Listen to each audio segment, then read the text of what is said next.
Hello everyone and welcome back to my channel. আমি পুষ্পিতা চলে এসেছি নতুন ভিডিও নিয়ে।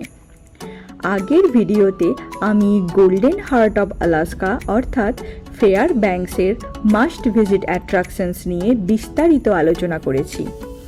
এই ভিডিওতে আমি ওয়াইল্ড হার্ট অফ আলাস্কা মানে ডেনালি ন্যাশনাল পার্ক ঘোরার অভিজ্ঞতা আর কিছু গুরুত্বপূর্ণ টিপস নিয়ে আলোচনা করব।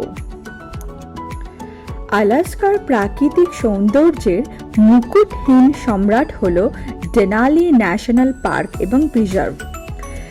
প্রায় 60 লক্ষ একর জায়গা জুড়ে বিস্তৃত এই পার্কটি আয়তনে আমেরিকার ভারমন্ট রাজ্য থেকেও বড়।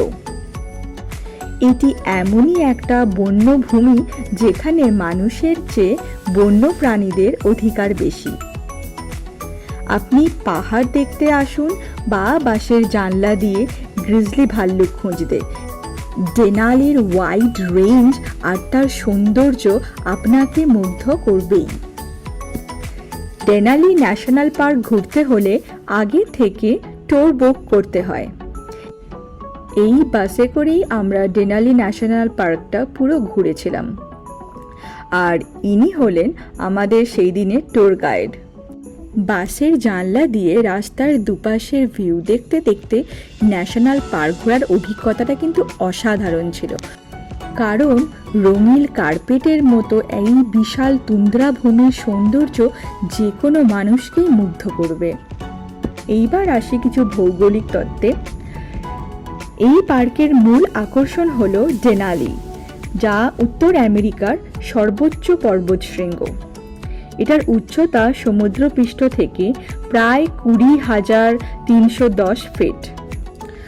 মাউন্ট এভারেস্ট সমুদ্রপৃষ্ঠ থেকে সব থেকে উঁচুতে হলেও ডেনালির বিশেষত্ব হলো এর গোড়া থেকে চূড়ার উচ্চতা। এভারেস্টের গোড়া থেকে চূড়ার উচ্চতা প্রায় 12,000 ফিট হলেও ডেনালির ক্ষেত্রে তা প্রায় 18,000 ফিট।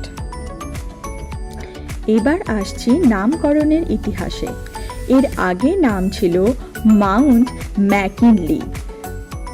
2015 সালে আদিবাসী কোয়ুকান আথাবাস্কান ভাষার সাথে মিল রেখে এই নাম পরিবর্তন করে ডেনালি রাখা হয়, যার আক্ষরিক অর্থ হল দ্য টল ওয়ান। পাহাড়টি এতটাই বিশাল যে এটি নিজের আবহাওয়া নিজেই তৈরি করে। বেশিরভাগ সময় এটি মেঘেই ঢাকা থাকে, তাই মাত্র 30% দর্শনার্থী মেঘমুক্ত ডেনালির চূড়া দেখতে পান। আর ভগবানের কৃপায় আমরা সেই 30% ক্লাবের সদস্য হতে পেরে খুবই খুশি হয়েছিলাম।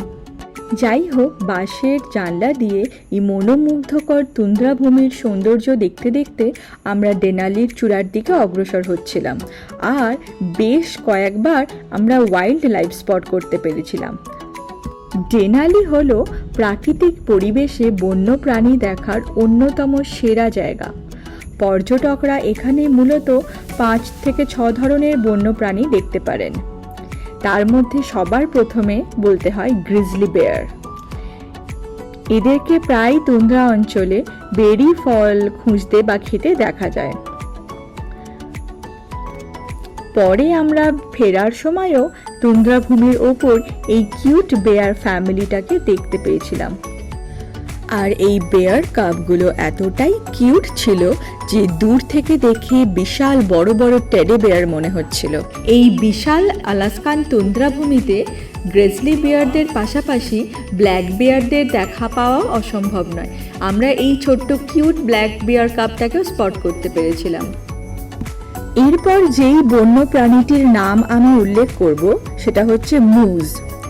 এই পার্কে ঢোকার পথে বা তার আশেপাশে এদের দেখা পাওয়ার খুব হাই চান্স থাকে। এরপর যেই বন্য প্রাণীটির নাম উল্লেখযোগ্য সেটা হলো ক্যারিবু। পাহাড়ের উঁচু জায়গাগুলোতে বা শীতল গিরিপথগুলোতে এদের দেখা পাওয়ার চান্স থাকে। এরপর আসি ডল শিপ। পাহাড়ের খাড়া ঢালে সাদা বিন্দুর মতো এদেরকে দেখতে পাওয়া যায়। খুব নিখুঁতভাবে দেখলে তবেই এদের দেখা পাওয়া সম্ভব। দুর্ভাগ্যবশত আমরা এদের দেখা পাইনি। এরপর বলবো আর্কটিক স্কুইরেল। এরা দেখতে খুবই কিউট হয়, গায়ের রং হয় ধূসর, মানে অনেকটা গ্রিজলি বেয়ারদের মতো। ট্রেলগুলোতে হাঁটলে খুব সহজেই এদের দেখা পাওয়া সম্ভব। আর লাস্ট হচ্ছে গ্রে ওলভস। এদের দেখা পাওয়া সবচেয়ে কঠিন, তবে ভাগ্য ভালো থাকলে রাস্তার আশেপাশে শীতকালে এদের দেখা পাওয়া যেতে পারে, কিন্তু আমরা এদের দেখা পাইনি। এবার একটা ফান ফ্যাক্ট শেয়ার করি। ডেনালি ন্যাশনাল পার্ক হলো ইউএস এর একমাত্র ন্যাশনাল পার্ক যারা নিজেদের স্লেজ ডগ কেনেল ইউজ করে। পার্কটাতে ঢোকার সময় এর একটা ডেমনস্ট্রেশনও দেখতে পাওয়া যায়। এই ন্যাশনাল পার্কের পুরো ট্যুরটা প্রায় 4 থেকে 5 ঘন্টা মতো ছিল। এই পার্কটা ঘুরে আমরা সেদিন ম্যাকার্থি রিসর্টে স্টে করেছিলাম, আর সেই রাত্রিরেই আমরা জীবনে সর্বপ্রথমবার নর্দার্ন লাইটস দেখতে পেয়েছিলাম। সেটা ছিল এক চরম রোমহর্ষক চিরস্মরণীয় অভিজ্ঞতা। এরপর যদিও আমরা ফেয়ারব্যাঙ্কসে থাকাকালীন 4 দিন এবং কোল্ড ফুটে আরও 2 দিন, মানে মোট 6 দিন নর্দার্ন লাইটস দেখতে পেয়েছিলাম, তবুও এই ডেনালি রেঞ্জের ওপর সর্বপ্রথমবার দেখা নর্দার্ন লাইটসের অভিজ্ঞতাটা ছিল সব থেকে আলাদা আর সব থেকে সুন্দর।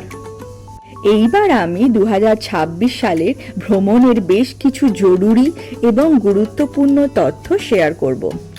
আপনি যদি এই বছর এই জায়গায় যাওয়ার পরিকল্পনা করেন তাহলে বেশ কিছু জিনিস মাথায় রাখতে হবে। যেমন প্রিটি রকস যাওয়ার প্রায় 92 মাইল দীর্ঘ পার্কের রাস্তাটা 43 মাইলের পর ল্যান্ডস্লাইডের জন্য বন্ধ আছে। আর আপনি যদি আগে থেকে ট্যুর বুক না করেন তাহলে পার্সোনাল বা কমার্শিয়াল ভেহিকেল নিয়ে আপনি মাত্র 15 মাইলই ড্রাইভ করতে সক্ষম হবেন, কারণ এরপর আপনাকে পার্কের ভেতরে ঢুকতে হলে ট্যুর বাসে চড়তেই হবে।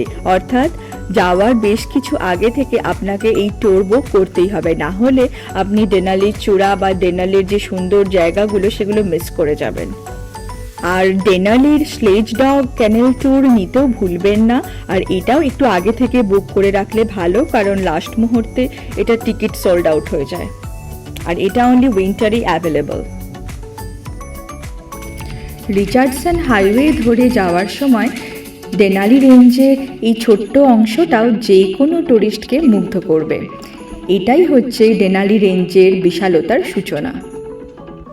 ভাগ্য ভালো থাকলে অ্যাঙ্করেজ থেকে ফেয়ারব্যাঙ্কস যাওয়ার পথে তুন্দ্রা ভূমির ওপর যখন তখন ওয়াইল্ড লাইফ স্পট করা যায়।